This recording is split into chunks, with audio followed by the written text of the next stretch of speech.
Sabe aquela sensação de passar anos na faculdade, aí você emenda uma pós, faz um monte de curso e no fim olha para o mercado de trabalho e sente que, sei lá, que ele não reconhece nem metade desse esforço todo? Com certeza. E o mais curioso é o contraste, né? Exato. De um lado, a gente ouve toda hora as empresas reclamando que falta mão de obra qualificada. E do outro, tem um monte de profissional com uma pilha de diploma se sentindo assim completamente desvalorizado. Parece um diálogo de surdos. Totalmente. Hoje a gente vai analisar bem a fundo esse problema que o autor Moisés dos Santos Brandão Muniz chamou de o paradoxo da qualificação. Nome muito bom, aliás. Ótimo, né? A nossa conversa vai ser toda guiada pelo artigo dele, O Descompasso Estrutural entre Capital Humano e Valorização Profissional no Brasil. A missão aqui é entender por que esse descompasso acontece, mergulhando nos fatores estruturais, legais e até psicológicos que o professor Moisés Brandão Muniz investiga. Ok, vamos desvendar isso. Exatamente. E o ponto de partida do artigo é justamente essa frustração, que é quase um sentimento nacional, né? A análise do Brandão Muniz deixa muito claro que isso não é um problema individual, tipo de alguém que não se preparou direito. Isso é importante. Não é culpa da pessoa. De forma alguma. É um fenômeno estrutural. Ele descreve um ciclo vicioso que, por um lado, desincentiva a busca por mais qualificação e, por outro, acaba empurrando muitos profissionais para o setor público, quase como refúgio, sabe? Um porto seguro. Isso, ou então para o empreendedor, mas muito mais por necessidade do que por uma oportunidade real de inovar. E a primeira peça desse quebra-cabeça é uma teoria econômica que, aqui no Brasil, parece que funciona com algumas falhas de sistema. Pois é. O artigo de Brandão Muniz menciona a teoria do capital humano. A premissa é bem simples, né? Quanto mais educação uma pessoa tem, mais produtiva ela se torna e, consequentemente, maior deveria ser o salário dela. Deveria. A pergunta que não quer calar é: por que essa lógica parece não se aplicar para tanta gente por aqui? Então, o que é fascinante na análise é que a lógica não falha por completo, mas ela é cheia de armadilhas, de asteriscos. O professor Moisés Brandão Muniz mostra que sim, ter ensino superior ainda garante um salário bem maior, a renda pode mais que dobrar se a gente comparar com quem parou no ensino médio. Ok, então o diploma ainda vale alguma coisa? Vale. O grande problema está na dispersão, na enorme variação por área de formação. O artigo traz um exemplo muito claro. Em carreiras como engenharia e saúde, o retorno do diploma pode ser 4 vezes maior. 4 vezes? É muita coisa. Muita. Agora, em áreas como educação, humanidades, artes, essa relação é drasticamente mais fraca. Quer dizer, a escolha da carreira já no vestibular vira quase uma aposta financeira de longo prazo. E alguns bilhetes são bem mais premiados que outros. Não basta só ter o diploma. Exato. E o autor vai além. Ele crava um conceito que eu achei central para a gente entender o cenário. O Brasil opera em um equilíbrio de baixa qualificação estrutural. Equilíbrio de baixa qualificação. A imagem é poderosa. Muito. Significa que a nossa economia, ela simplesmente não gera postos de trabalho que exigem alta qualificação na mesma velocidade em que as universidades formam profissionais. É como construir uma frota de carros de Fórmula 1, mas sem ter pista para correr. Exatamente, uma imagem ótima essa. Dá uma sensação de um potencial imenso sendo jogado fora no país. E o que acontece quando se tem muito piloto bom para pouca vaga? Acontece o que o artigo descreve como efeito crowding out, ou efeito deslocamento. Em momentos de crise econômica, que aqui no Brasil são frequentes, né? Nem me fale. Profissionais super qualificados, mestres, doutores que não encontram vagas compatíveis, eles começam a competir por empregos que exigem menos escolaridade. Entendi. E ao fazer isso, por terem mais credenciais, eles acabam empurrando para fora do mercado quem tem menos estudo e que, em tese, seria o candidato natural para aquela vaga. Então vira um efeito cascata que vai precarizando tudo de cima para baixo. A desvalorização de um doutor que aceita um cargo de analista, lá na ponta, acaba tirando a vaga de alguém que só tinha a graduação. Precisamente. E isso nos leva a uma pergunta importante. Essa falta de pistas de corrida é só uma falha de mercado, um problema de crescimento econômico ou a própria legislação do país contribui para isso? Boa pergunta. E a análise do Brandão Muniz é bem direta ao apontar que a estrutura legal, especialmente a partir de certas mudanças, intensificou o problema. Aqui é onde a coisa fica realmente interessante. Como é que as leis podem piorar um cenário que já é por si só ruim? A análise jurídica no artigo é bem incisiva e o foco recai sobre a reforma trabalhista de 2017, a Lei 13.467. Certo. Interpretada como uma mudança de paradigma, com um princípio bem claro de proteger o capital em detrimento do trabalho, institucionalizando condições mais frágeis. E o artigo destaca como isso acontece na prática. Destaca. Ele aponta 2 mecanismos que são cruciais para a gente entender esse processo. O primeiro é a terceirização irrestrita. Que foi super polêmica na época. Exato. A lei passou a permitir que uma empresa terceirize qualquer atividade, não só as atividades meio, tipo limpeza e segurança, mas também a atividade fim, o coração do negócio. E qual o impacto disso? A análise no artigo aponta que isso afeta desproporcionalmente jovens e mulheres.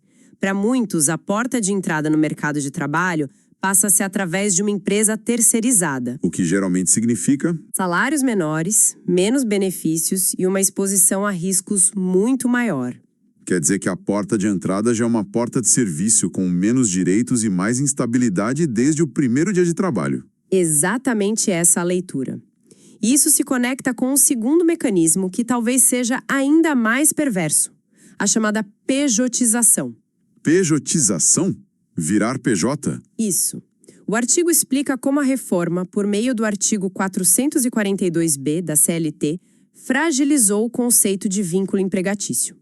Na prática, a lei dificultou o reconhecimento de um empregado na contratação de um autônomo, mesmo que ele trabalhe com exclusividade e de forma contínua para a empresa. Mas para um pouco. Um defensor desse modelo não diria que a pejotização dá mais liberdade, mais flexibilidade para o trabalhador? Que ele pode ser seu próprio chefe?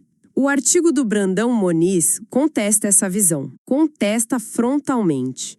O autor argumenta que, na maioria dos casos, não se trata de uma escolha. É uma imposição do mercado que mascara a relação de emprego. Como assim? O trabalhador é pressionado a abrir uma pessoa jurídica, um CNPJ, para prestar serviço. Mas, na prática, ele age como um funcionário comum. Tem chefe, tem horário, tem metas, tem subordinação. Mas, no papel, ele é uma empresa. Exato. O artigo chama isso de fraude à relação de emprego. E as consequências são drásticas. O profissional perde toda a proteção da CLT, férias, 13º, FGTS. E o que é gravíssimo ao longo prazo, a contribuição para a Previdência fica enfraquecida ou, em muitos casos, simplesmente não existe. Nossa, a gente está criando uma geração de futuros aposentados sem segurança nenhuma. É um risco enorme. O quadro é sombrio. E isso nos leva diretamente ao custo humano de tudo isso. Porque não estamos falando só de dinheiro ou de lei. A análise do Brandão Muniz mergulha no impacto que essa desvalorização tem na saúde mental das pessoas. É um sofrimento real. É um ponto central do artigo, sim.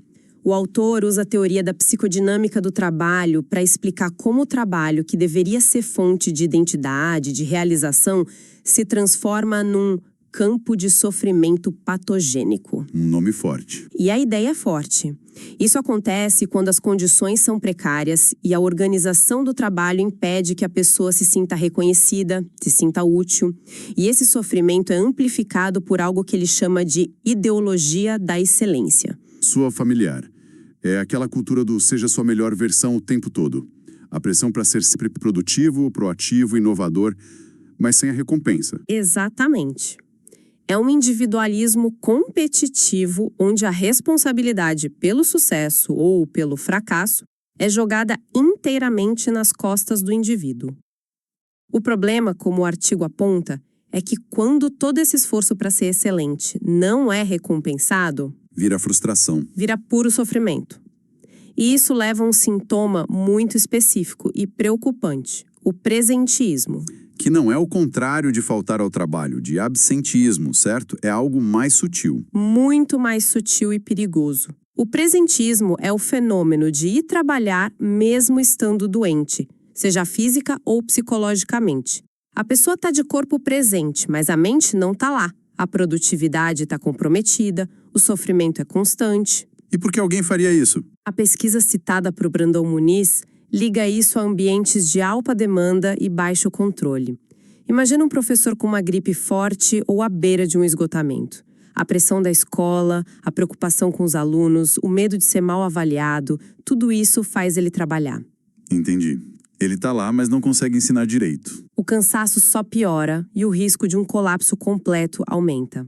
É esse ciclo que o artigo descreve, onde o senso de responsabilidade, ironicamente, acaba agravando o desgaste. É um ciclo terrível. Então o cenário é complexo. Temos uma economia com poucas vagas, leis que fragilizam os vínculos e um impacto devastador na saúde mental. Mas e o diploma em si? O artigo sugere que até o valor do conhecimento formal, da qualificação que dá nome ao paradoxo, está sendo questionado. Sim, e essa é a outra camada do problema. O artigo do Brandão Muniz explora dimensões que vão além do diploma. Uma delas são as habilidades não cognitivas, as famosas soft skills. Disciplina, trabalho em equipe, comunicação. Certo, o mercado vive dizendo que valoriza isso. Vive. No entanto, o autor aponta uma contradição curiosa. Os empregadores contratam pelo sinal do diploma. Como assim, sinal? É como se as empresas contratassem a embalagem em um diploma de uma universidade de ponta, por exemplo, esperando que o produto lá dentro, as soft skills, seja bom, mas sem verificar de fato. Ah, entendi.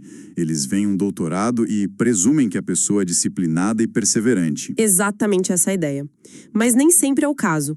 O artigo argumenta que a sobrequalificação puramente acadêmica, sem a chamada inteligência prática ou as competências comportamentais, pode acabar limitando a carreira. O diploma não é garantia de tudo. Não é. A valorização muitas vezes depende da capacidade de aplicar aquele conhecimento para resolver problemas reais da empresa. E o artigo também toca em mecanismos de privilégio, de como o sistema se retroalimenta, certo? Sim, ele aborda o conceito de fechamento social. O autor explica como em carreiras de elite, que ele chama de imperiais, como medicina e direito, o diploma de uma universidade pública de grande prestígio funciona como uma barreira de entrada. Entendi. Ele garante vantagens salariais e de status que vão muito além do conhecimento técnico que foi adquirido. Mas isso não seria só um reflexo de que essas universidades de fato preparam melhor os profissionais? Em parte, talvez. Mas a análise de Brandão Muniz sugere que também é um forte mecanismo de reprodução de privilégios.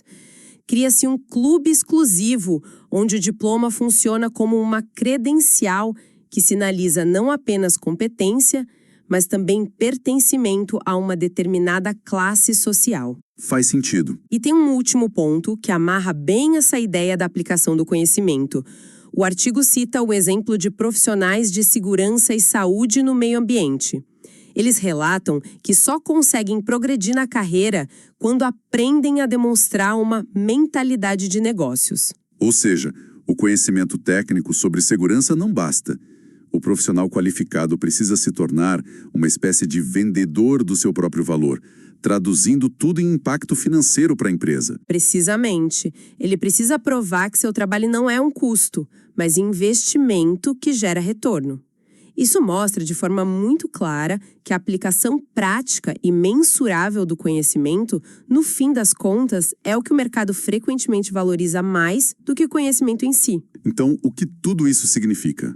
Se a gente juntar todas essas peças, qual é a grande imagem que o artigo do professor Moisés Brandão Muniz nos apresenta? A grande imagem é que o paradoxo da qualificação no Brasil é muito menos um problema de fracasso individual e muito mais um descompasso profundamente estrutural. Certo. É a soma de uma economia que gera poucas vagas de qualidade, uma legislação trabalhista que, na análise do autor, foi desenhada para precarizar os vínculos, e um sistema de valores que muitas vezes premia mais os sinais de status, como um diploma de elite, do que a aplicação prática do conhecimento, perpetuando desigualdades. E qual seria a saída dessa armadilha? O que a conclusão do artigo aponta como caminhos possíveis? Bom, o Brandão Muniz é claro ao dizer que a solução não é simplesmente emitir mais diplomas ou culpar as universidades.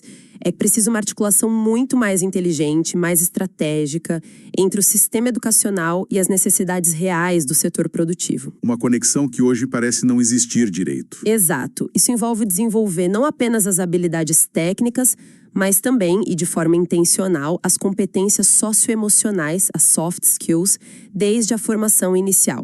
E, de forma crucial, ele conclui que a valorização real do trabalhador passa por reverter as tendências de precarização.